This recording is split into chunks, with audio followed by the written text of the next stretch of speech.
So, hi everyone, my name is Niall McDowell. I'm a professor of future energy systems here at Imperial College, and welcome everyone to the first open access, if you will, towards net zero or transition to net zero seminar.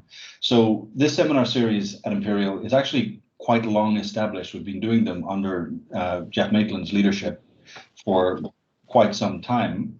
And this is the first time that we've opened it up to people outside of Imperial College, and also the first time that we've done it with people with panel members who are also not from Imperial College. So this really is quite an inauguration of this idea.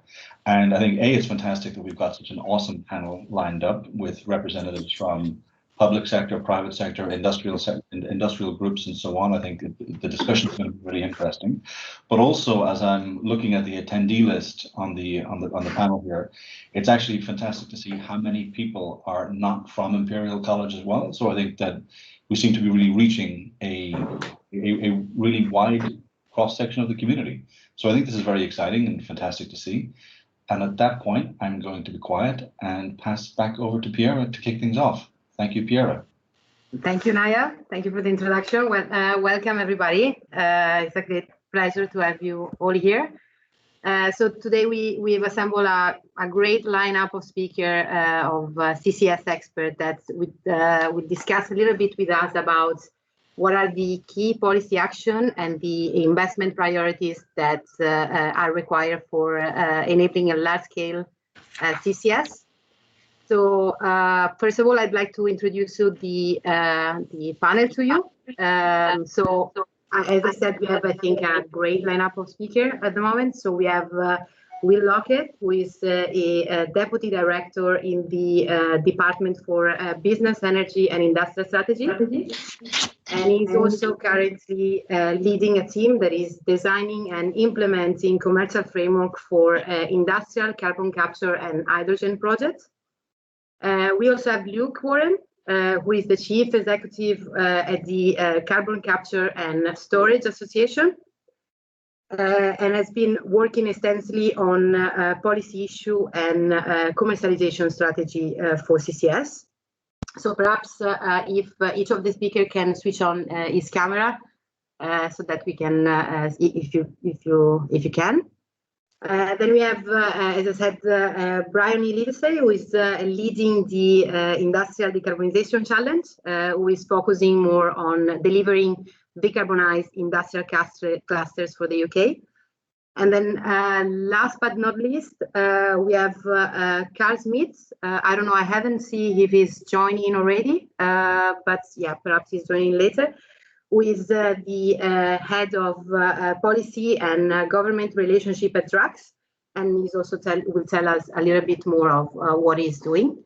So we have asked each of the speakers to reflect, to have in 5 minutes about what they think are the key policy action and investment priorities that would enable the delivery of large-scale CCS in the UK. After after this presentation, we will have a question and answer session. You are all welcome to submit your question as you go along, and the question will be collected in the chat. But you're also very much welcome to raise your hand and switch on your camera and interact directly with the speakers. So without any further ado, I'd like to introduce you to the first speaker, who is Will. Will, over to you. I cannot see if Will is here at the moment. Yeah, I am. Yeah, hi. Hi there. Great, thank you. Thanks for the introduction, and thanks for inviting me today. So I'll keep this as brief as possible, and I thought I would just potentially just set out some of the context for, I think, where UK government sees CCS, and then touch on the policy actions and investment priorities, as well as perhaps some other reflections. So as you mentioned, I lead a team designing and implementing commercial frameworks for industrial carbon capture and low carbon hydrogen. So looking at both blue hydrogen, so the reformation of natural gas with CCS, and also green hydrogen from electrolysis. And before that, I led a CCS policy team looking at both sort of domestic and international sort of policy on CCS within government. So a relatively long history with CCS over the last sort of 5 years or so. So, I mean, my introductory sort of remarks, I guess the sort of scale of the challenge. So I think, you know, there's broad acceptance both domestically through the Climate Change Committee and obviously internationally through the Intergovernmental Panel on Climate Change, International Energy Agency, that CCUS has a critical role to play to meet net zero and the Paris Agreement ambitions. I think within the UK and the UK government, we see CCS as playing a really important role across the economy to decarbonise the economy. So having a role in decarbonising the power sector, particularly through dispatchable power, and playing that sort of mid-merit role in the electricity system. Decarbonising hard to abate heavy industries such as cement, chemical sector, refineries, and so on. And also around hydrogen, so being a key enabler for growing the hydrogen economy, particularly in the short to medium term through blue hydrogen. And then also, I think growing in importance is the role of technology-based greenhouse gas removal technologies, where CCS is a key enabler for bioenergy with CCS, and hopefully Karl will be here later. I'm sure he'll talk about that. But also direct air capture, where I think we're seeing increasing interest and potential deployment around that. And I think recognizing that, but then I think where we need to move to is, you know, where do you move from sort of understanding that critical role to actually deploying it and bringing it forward?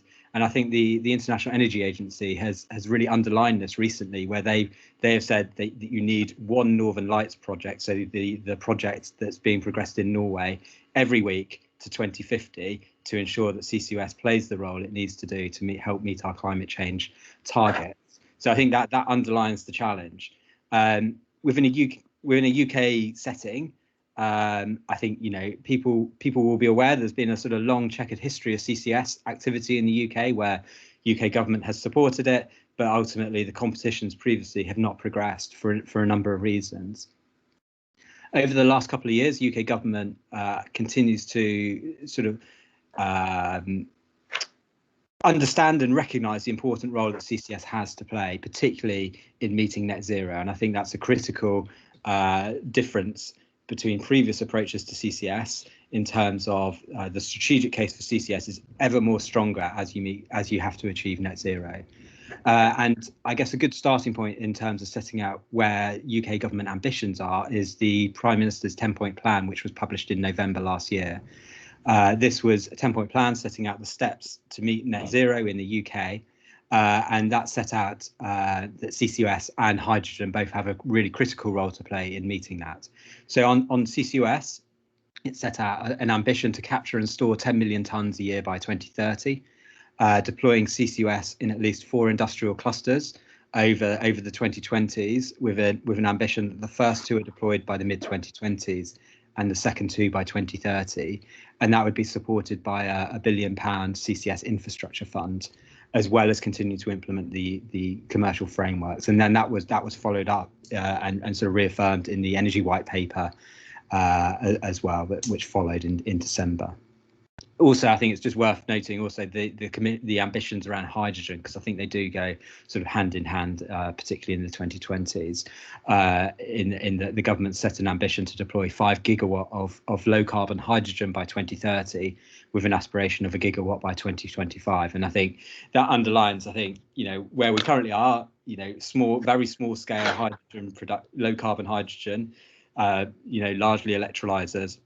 No CCS deployed at scale in the UK, and I think, you know, what are the policy actions that need to be taken to move from where we are now to essentially large scale deployment by the 2030s, and allowing that ramp up from the 2030s onwards to meet carbon budgets and net zero by 2050. I think, in my view, the key policy actions are well, I think there's a number, but I think the critical 2 are deployment certainty, so providing that deployment sort of ambition and I think certainty around government commitment, I think is vital to bring the private sector, the supply chain alongside it, and really catalyse the project pipeline. To do that, you need to design the commercial frameworks and agree the sort of right risk and reward sort of framework between the private sector and the public sector up front. So you've got clarity on both deployment and the commercial sort of frameworks to unlock that investment. And then I think to then carry on that, I think we also need to really focus on bringing forward the industrial benefits of support for low carbon technologies in the UK setting. So creating sort of opportunities for UK firms, UK supply chain, and also maximising export opportunities. And I think really pulling through innovation and investment, leading to cost reductions, reducing cost of capital, and also learning by doing. And I think those are both, I think I would say, both the sort of key policy actions and also the investment priorities. So the investment priorities, I would say, sort of go hand in hand with that, with sort of, you know, deployment of projects, supply chain development, innovation, and really trying to bring through that project pipeline. And I think as we do that, it's vital that we work both with industry, with academia, with the wider supply chain, and also learn the lessons from our previous attempts to CCS, but also internationally from the US, from Norway, Netherlands, and Canada, and others. So yeah, thank you. Hopefully that's a useful sort of run through of some of my thoughts, and also some of the insight into the work we're doing within government. Thank you. Thank you, Will. Well, that was a great summary of the current government vision, especially with regard to also the different portfolio of CCS technology, including hydrogen, but perhaps also most importantly to setting up the framework for the panel, as we will also be digging a little bit more into industrial decarbonization, and most importantly also on the current business model. So perhaps moving from the vision of the government to the current business model available or future business model that are envisioned for the deployment of CCS. I'd like to move on to Luke. Over to you. Great. So in terms of the, sorry, Luke. That's okay. You can give it the update on this if you like, Will. But okay.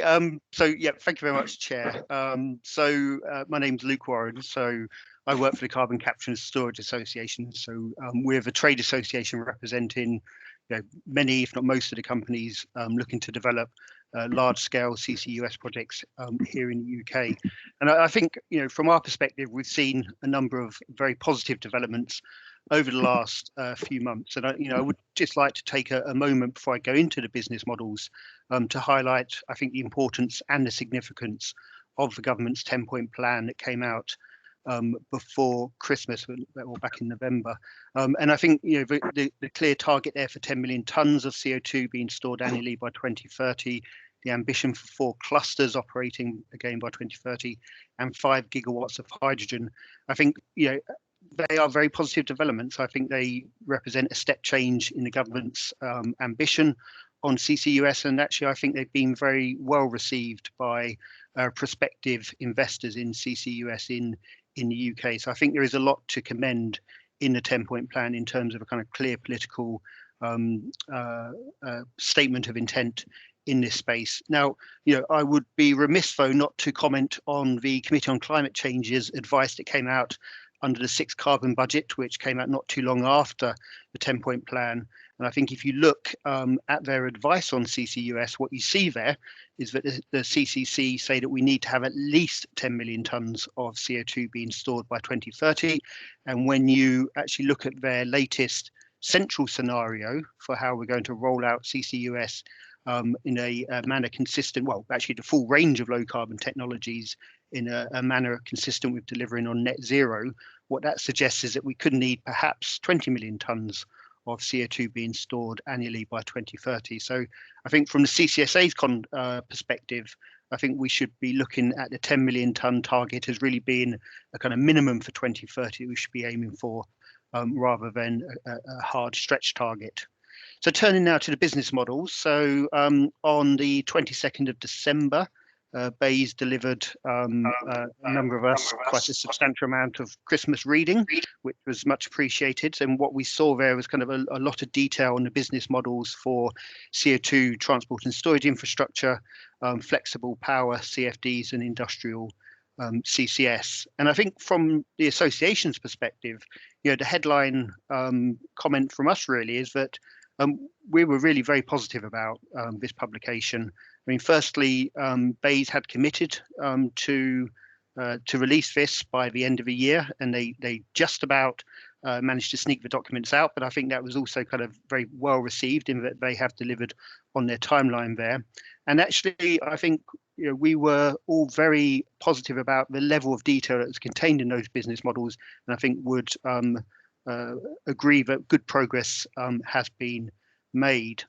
Now, what I'd like to do is perhaps just kind of touch on each of the individual business models in a little bit more detail and just kind of highlight any kind of key headlines there. So on the transport and storage business model, effectively, government has come forward with a kind of regulated network approach to developing CO2 infrastructure.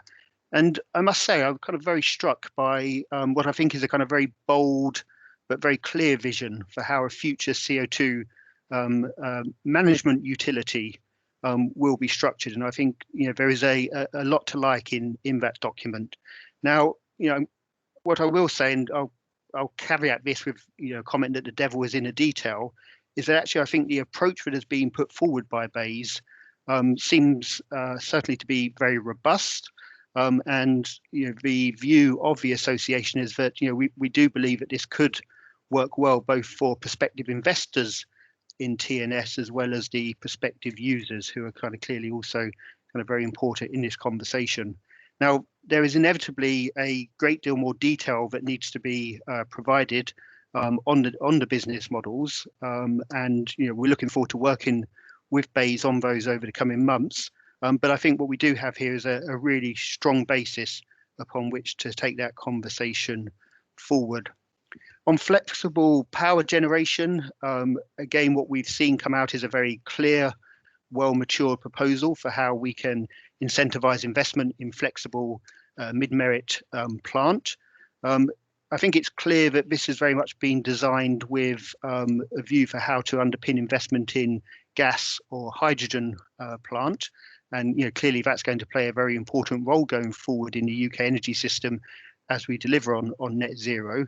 I think it's also clear, though, that the approach that's been put forward under what's known as the dispatchable power agreement is not going to be so applicable to some of the other potential generation technologies there. So in particular, I'd highlight the need for further consideration around business models that can bring forward bioenergy CCS in the power sector, can be used to support decarbonisation of combined heat and power plants, as well as energy from waste plants, which are all really important sectors that will need to apply CCUS going forward. So I think there's a number of areas there that will need to be progressed over the coming months. And then finally, we come on to industrial CCS. Very much a new policy area. So I think a lot of the thinking that's gone into that is by its nature very innovative. So perhaps not as well developed as the power business model, which has benefited from a lot of work that's been done historically on decarbonisation of the power sector. But still, I think very good progress has been made on the industrial CCS mechanism. Still a number of very important details that need to be finalised, for example, around the reference price and establishing strike price and the role of free allowances there. But fundamentally, it feels like we're in a good place, and hopefully in a good place for some of the industrial emitters to continue their conversations with BEIS. So that's what was in the business models. I would be remiss if I didn't highlight what was not in the business models to any kind of in any great level of detail. And I think Will gave a very clear overview of the value proposition to CCUS. So that is around supporting decarbonisation of power, of industry, but also on the production of blue hydrogen, as well as greenhouse gas removals. And the work on the business models for hydrogen and greenhouse gas removals is not as far advanced as the other potential users there. And I think this is an area where it's going to be really important we see good progress in the coming year. So there is work progressing on hydrogen business models.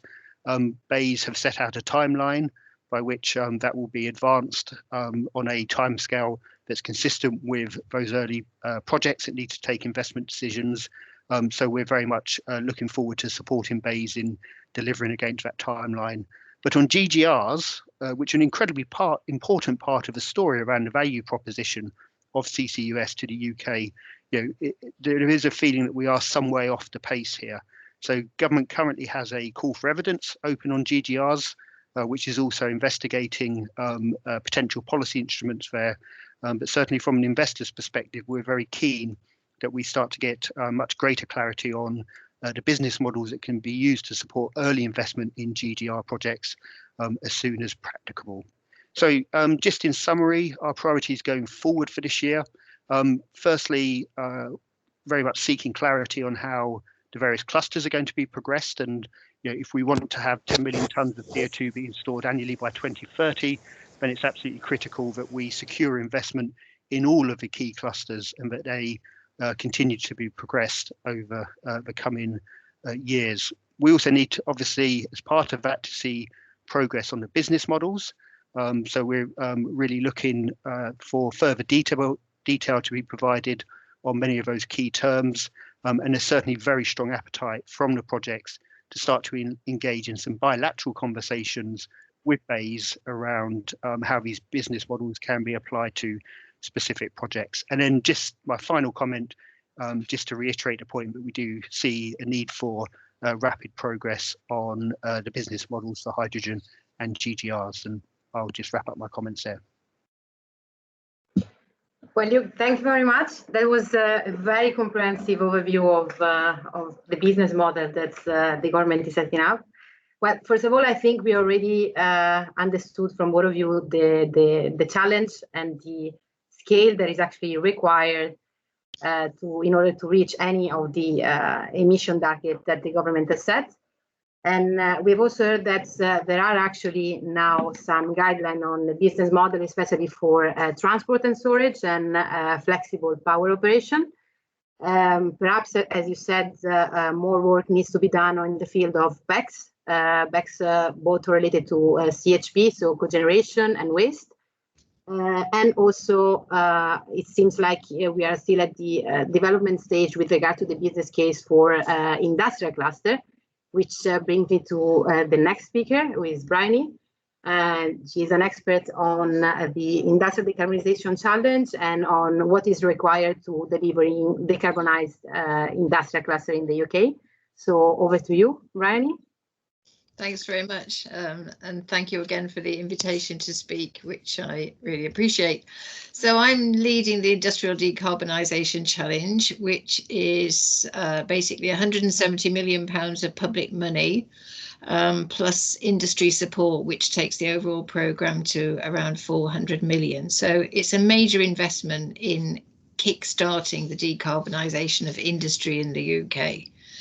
And it's needed because we need to accelerate cost-effective decarbonisation of industry, and we need to start doing this at scale in our industrial clusters. And as we have heard already, the ultimate goal is to have the world's first net zero industrial cluster in the UK by 2040. So to achieve all of this, we need to transform our industrial regions and get on with it now. So what we're doing in the challenge is three main things. First of all, we've got something called our cluster plan projects, which are projects around the UK. There's 6 of them. They've been announced publicly in January and they started work in January. And what they are going to deliver is a longer term plan for their regions on how they will all move towards achieving net zero. It'll make sure that the industries in that region are engaged in developing this plan. And all of the other stakeholders that are needed to make it possible will be engaged in the plan as well, we hope, as it develops over time. So this will allow things like jobs and skills plans to be put in place and for people to start think about the social engagement that's going to be needed to make some of these big projects acceptable to the public. And then we have our research centre called IDRIC, which will deliver supporting research around industrial decarbonisation. And we hope that we'll be able to announce the award of that grant quite soon. And finally, we have something called our deployment projects, which are around design of the major infrastructure to support decarbonisation. And exactly the theme of this overall discussion is about at-scale decarbonisation, and that is what we're doing. So it's around CCS on power plant and on industry. It's about hydrogen production at big scale, and the pipework we're going to need for hydrogen and CO2 to move these gases around to usage sites, and then of course the storage for the CO2 offshore. We will probably announce the winning projects from this competition in spring. I don't have a definite date yet, but irrespective of when the announcement happens, be assured that the projects are all on track to actually start work in March or April this year. So that's great progress. So from now, my job is going to be around making sure that the projects deliver on the commitments that they made already in the bidding stages. And one of the things that I'm particularly interested in trying to do, in addition to supporting the policy development, is to create an inclusive and diverse community of people who work on the decarbonisation of industry and really understand the issues and think very carefully about how knowledge will be shared so that future projects can benefit from this investment. So it's exciting times. Thank you very much. Thank you a lot. Thanks a lot, Bryony. Very interesting also to hear how when we kind of like moving more into the deployment level, then there are different level and stakeholders that need to be accounted for. So I'm looking forward to the discussion on that as well. So without further ado, maybe I'll introduce the last speaker before then jumping into the question and answer session. So Karl, if you're here. Yep, thanks, Piera. So a couple of things. First of all, I'd like to thank Imperial for the invitation to speak today. And then secondly, I'd like to apologize in advance for the slightly husky voice. I think the back-to-back Teams calls already in the first month of January have taken their toll. So if there's anything I say that's unclear to people, please let me know in the Q&A, and I'm very happy to make any clarifications. So I'm Karl Smyth. I'm head of BECCS strategy at Drax. I'll just say a very little bit about Drax to begin with. So many people will be familiar with Drax already, but for those who aren't, we're a large UK utility. We're best known for the Drax power station in North Yorkshire, which was the UK's largest coal-fired power station until very recently, where in the last 10 years or so, we've been gradually converting it to use biomass instead of coal. So we have 6 big electricity generating units at the power station. 4 now operate on biomass, 2 are still on coal. Those coal units will cease commercial operation in the next couple of months. So we will be a 100% biomass fuel generator by the second half of this year. We have been looking at CCS in the past. So many years ago, we were involved in a project called White Rose, which was looking at using coal and CCS in North Yorkshire. We ended that project in 2015 and have very recently come back to CCS once again, focusing instead on biomass rather than coal. And the kind of strategic opportunity involved with that is, as distinct from combining CCS with fossil fuels, which is about carbon reduction, the opportunity we have combining biomass with CCS is that we can actually have carbon removal. And obviously, thinking ahead to a globally a 1.5 degree ambition, and then in the UK a net zero ambition, the need to have opportunities to remove carbon from the atmosphere to offset hard to decarbonize sectors like aviation, agriculture, heavy industry, that's going to be critical if we are going to realistically achieve our net zero ambition. And that is a view that has been verified by the Committee on Climate Change, which very recently published their 6th carbon budget advice, which reaffirmed the criticality of having around 80 to 90 million tons of negative emissions in the economy by 2050 to offset 80 to 90 million tons per year of positive emissions through to other important advisory bodies like the National Infrastructure Commission and National Grid Energy System Operator. So I think in the last couple of years, there's been this groundswell coinciding with our focus on net zero on the need for a negative emissions strategy in the UK. And I think it's important to state that that's just not BECCS. So Luke used the analogy earlier, and I think Niall did at the beginning, around this idea of nature-based solutions and engineered solutions. So obviously we have BECCS and direct air capture in the engineered solutions bucket, and we also have nature-based solutions like afforestation, biochar, soil carbon, and others in the other bucket. And I guess the key thing to say is that we will need all of these to achieve net zero. There is no golden or silver bullet.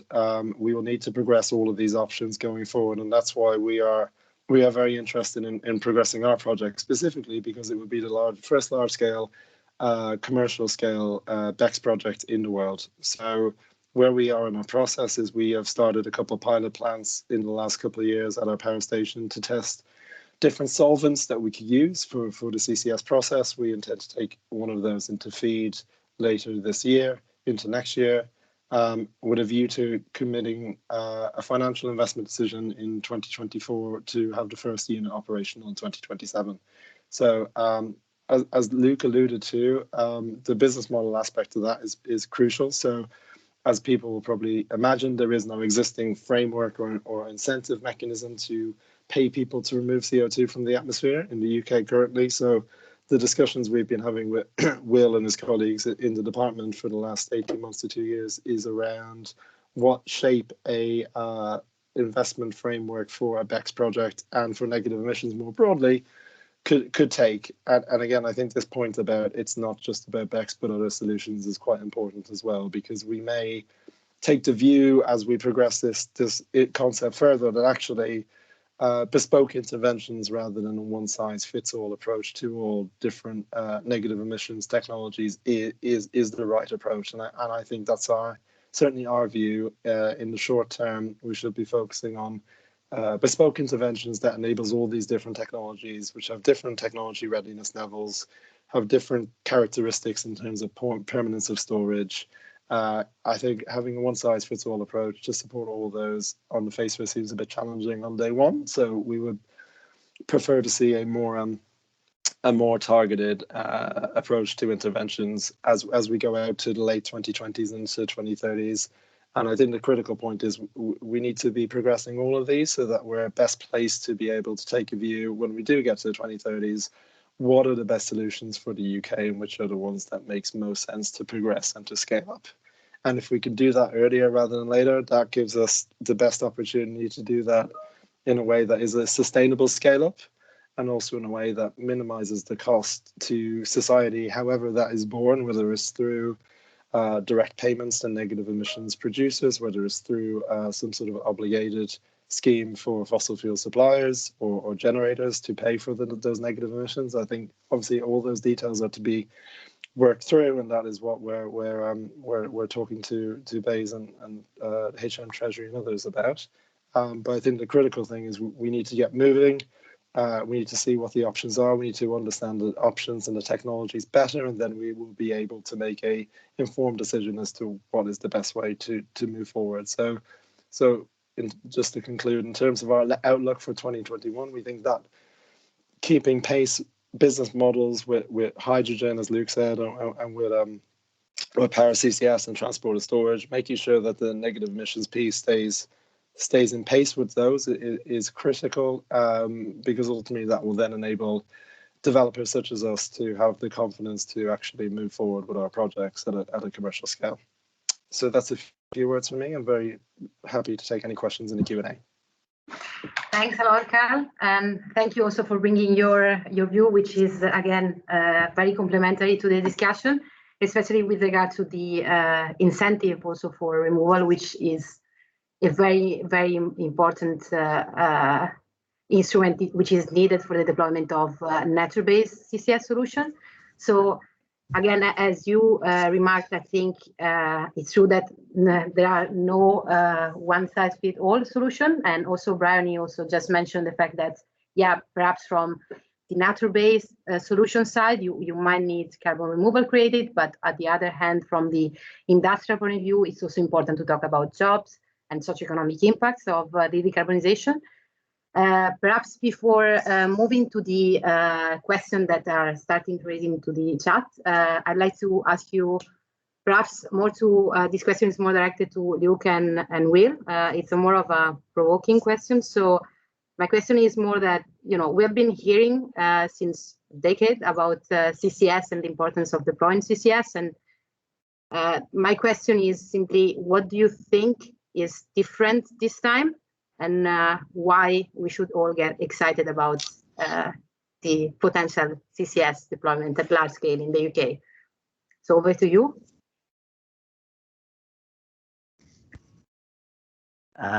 Luke, do you want to go first on that one? You go first. Okay, thanks. So, I mean, having been involved in the last CCS competition, I would say there's a number of things. So one, I think, is the strategic level, so net zero.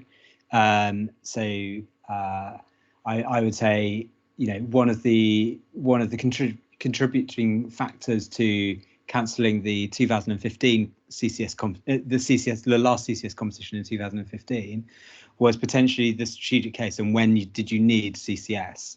So I think in an 80% world, you could see an argument where you really need, you know, you saw CCS still having an important role to play, but did it have an important role to play in the 2020s and so on. So that was, you know, a factor in that sort of decision making. I think in a net zero world, that choice isn't there, and you can't sort of hold off. So I think that, so the strategic sort of context is very much different. So, you know, I think the acceptance is, yes, you do need CCS, you do need to deploy it in the 2020s, you need to get the commercial models right in the 2020s to enable that massive scale up that we think is going to be required to meet net zero, with CCS sort of playing a central role. So I think that's at the strategic level, something very different.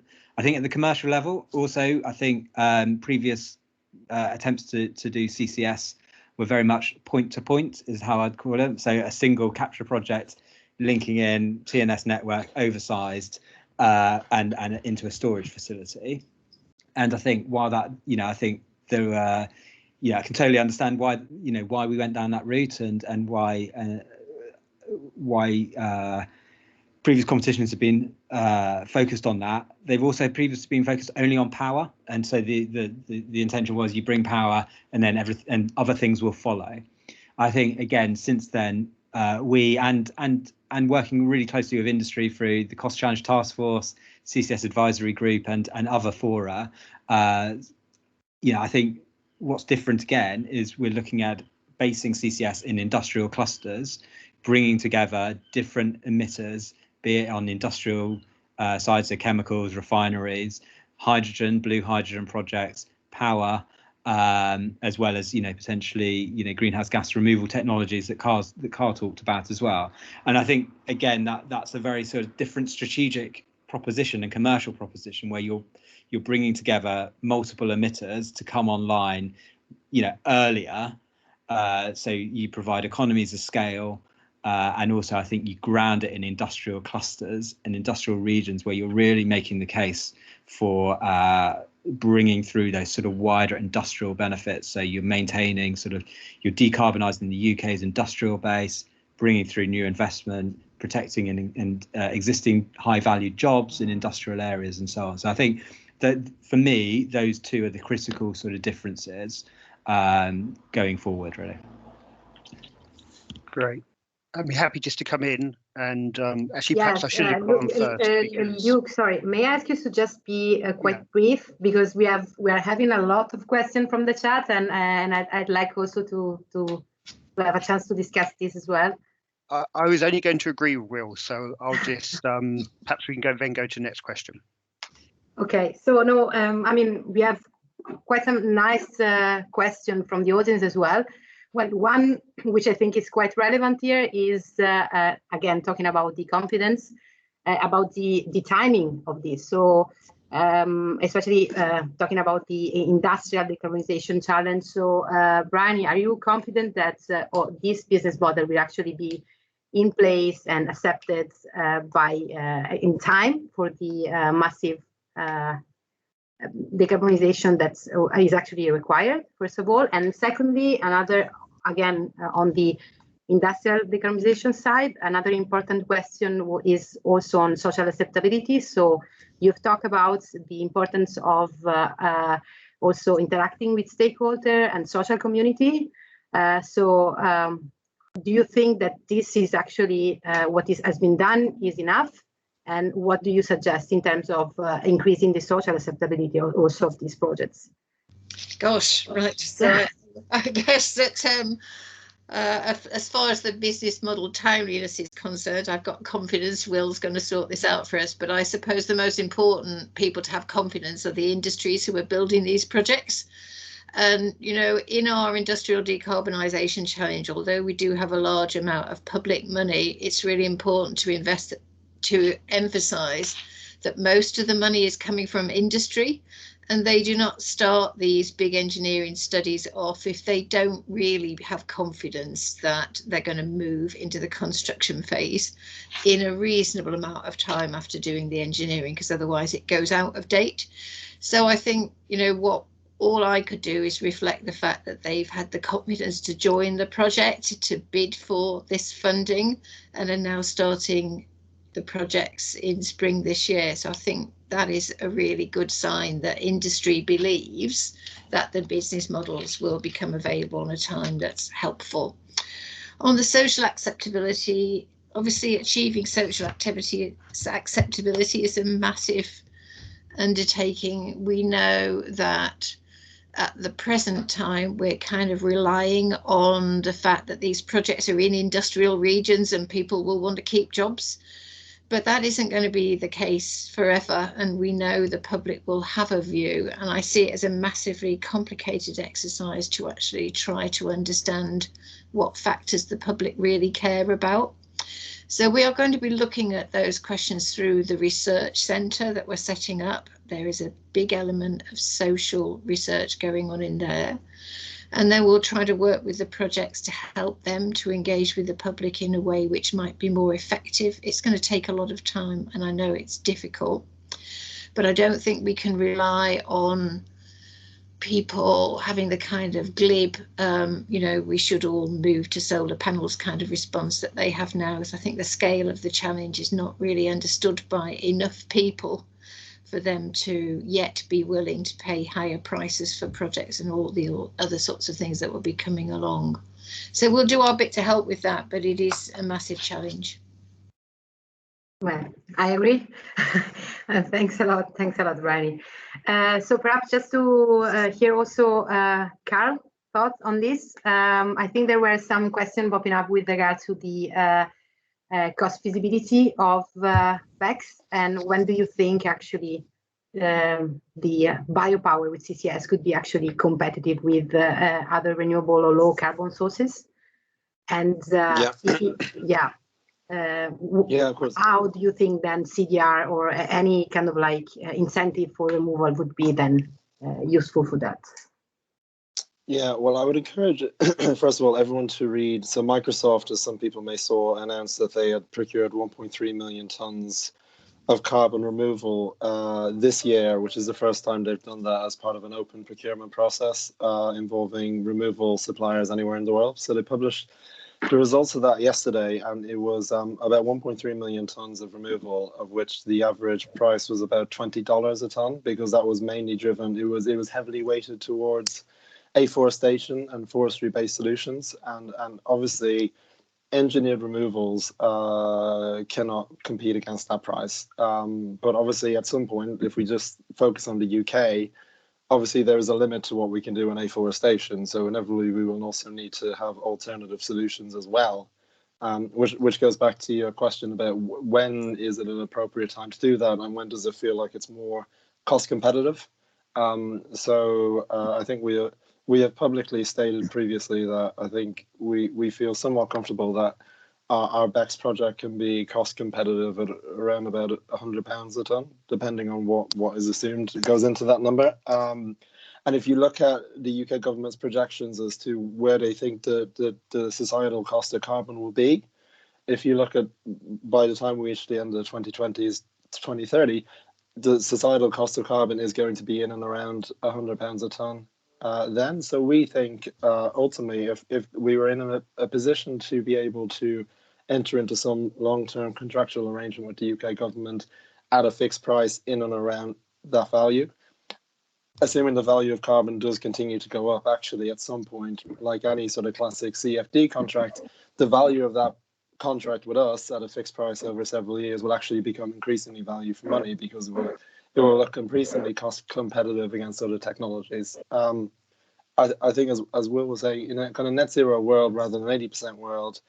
I think the hardest to decarbonize, last 2%, 1% of the sector of the economy to decarbonize, that starts to look quite significant in terms of cost, right? So it will always look more competitive compared to that. I think the question is, can we wait until 2045 to make that decision? And our kind of belief, as I outlined earlier, is we can. So we need to make a decision around what's the least cost way to see deployment from these projects, to better understand what the cost is for the first of a kind, and then for the nth of a kind as projects learn by doing, and then deploy further iterations into the coming decades. So that is why, again, we think there's a compelling reason to go earlier rather than later, because you can drive those cost reductions in principle once you've started to deploy. So the longer you wait to do that, the more expensive it will inevitably be in the long run.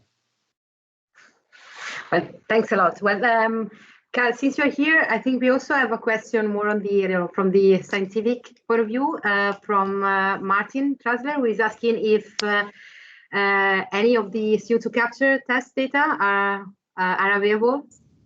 It's just yeah, so they're not currently. So we are working with a couple of solvent suppliers who obviously understandably commercially feel very protective about the IP that goes into those solvents. So at the moment, we don't have any plans to share that publicly. We may take a view once we're approaching the end of our pre-feed stage. So at the end of that, we may take a view about what is reasonable to share publicly.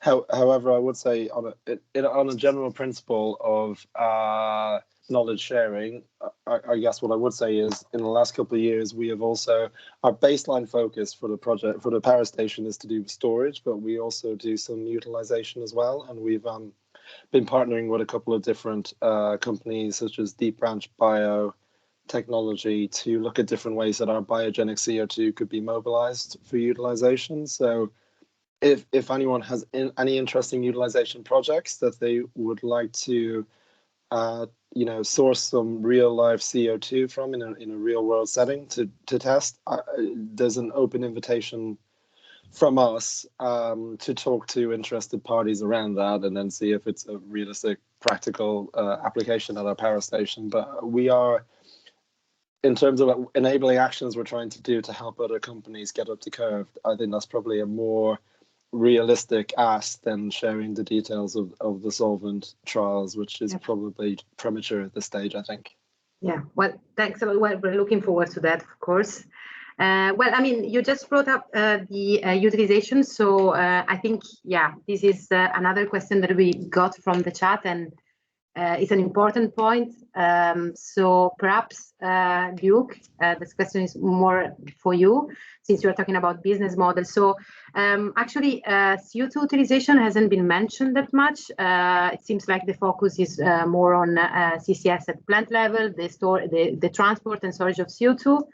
You said that, yeah, there are a bit of lack of detail with regard to BECCS and also for the industrial decarbonization. So, but what about the role that CO2 utilization could play? If you can, reflect a bit on that. Yeah, absolutely. So, I think going forward, we think utilization will start to play an increasing role in within the clusters. But I think based on where we are now, what we struggle to see is a really clear utilization opportunity that delivers measurable CO2 reductions at the kind of scale required to get the UK towards net zero. So I think going forward, I think we have to be based on our current understanding of technologies, we have to be very clear that storage is going to be doing the heavy lifting in terms of realising net zero. Geological storage, that's correct.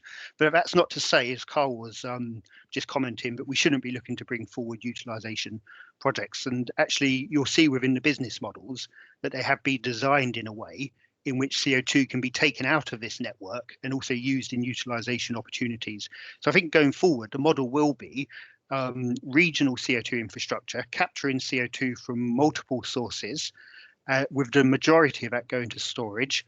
But also we like to see some hopefully very interesting opportunities for utilisation where CO2 can be taken out of a network, used in these applications, hopefully to add additional value. And I think that should absolutely be encouraged. But we should be clear that for net zero, the focus at the moment is around storage. Okay. So just to kind of like summarize your thought here, basically what you're saying is that let's say the business model that is more on the CO2 transport and storage is including also the option of yes, transporting the CO2, but also utilizing it then for other scope. That can be enabled. Yeah, so just following up with that, we just got a question from Anna that she's talking about not Anna, sorry, Niall, I misread your name. So talking about the CO2 liability chains. So who actually owns the liability for the CO2 that is actually captured from a plant and then converted, for instance, to fuel? Yeah, I mean, would you like me to answer that? Yeah.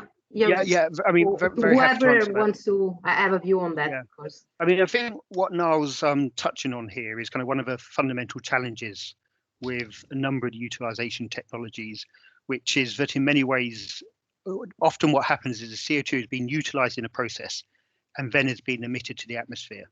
So, ultimately that CO2 is not being permanently stored. So I think the climate impacts of a number of the utilisation technologies can be quite limited. Now, that's not to say that there's not a good reason to undertake those activities. There may be circular economy benefits, industrial strategy benefits, etc., but it may not be delivering on climate benefits. And essentially the issue that Niall's identified here is that at the moment there isn't a really clear view on life cycle analysis on many of these technologies and a clarity around what the benefits are of deploying these at the scale required. So I think this is an area that needs to be worked on in quite a lot more detail going forward. Perfect. Well, thanks a lot. So I mean, I think we're kind of like moving to the wrap-up session now. I mean, I know that there are quite some questions still popping up, but yeah, perhaps, I mean, I hope we were able to address all of the questions from the audience. So I think perhaps, I don't know, Niall, if you want to wrap up the session and maybe reflect a little bit on the panel. Over to you. Certainly. So thanks, Piera, and thanks for getting my name right. It's always good not to be no. So I think that was really interesting, and I think as I mentioned at the beginning, this is the first time that we've tried to do something with this format for this series. So having both panelists from outside Imperial, but also having attendees and delegates from outside Imperial, and the manifestly fantastic quality of all our panelists, including Karl with his sore throat, but also both the quantity and quality of the questions coming in on the chat. It was clearly all that Piera could do to keep up, and personally I really enjoyed and appreciated the frank exchange of views that we had from all of our panelists. So I think that this was really valuable, really interesting, and I hope we can do it all again. So with that, thank you all very much for taking time out of your lunch to attend, and have a good rest of the day. Thank you. Thank you. Thanks a lot. Thank you also from my side. Thank you. Let's unmute our mics and give everyone a big round of applause. Thanks very much.